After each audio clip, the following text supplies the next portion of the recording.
Salut tout le monde, alors aujourd'hui petite vidéo sur les switch cases en JavaScript. Comme on avait vu les conditions avec les blocs if et les ternaires, petite vidéo sur les switch cases, c'est la suite logique.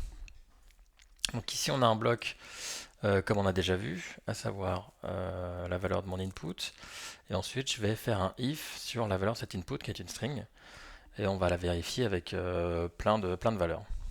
Ok, donc là on voit que c'est quand même hyper verbeux pour ce qu'on veut faire et en fait on check à chaque fois uniquement la valeur de l'input.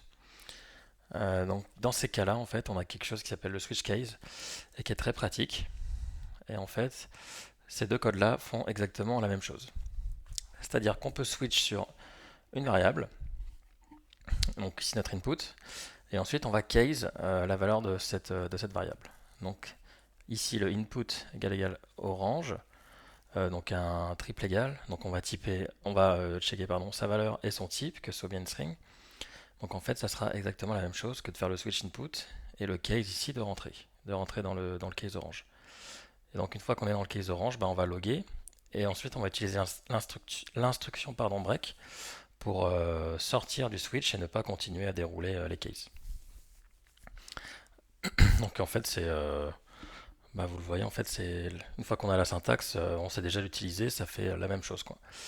Cas particulier, ici, on voyait que on checkait si l'input était égal à Mang ou que l'input était égal au papaye. Donc ça fait qu'on rentrait, il y avait deux possibilités de rentrer dans ce bloc-là.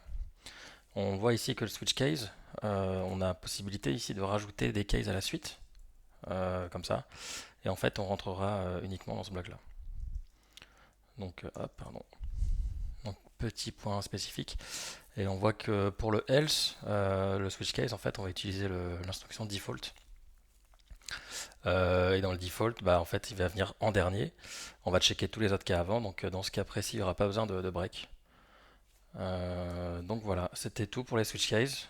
Vidéo hyper rapide pour les switch cases que vous allez forcément rencontrer dans des codes base. C'est assez utilisé suivant les cas d'usage. Ok, donc voilà, bah, prochaine vidéo sur les boucles.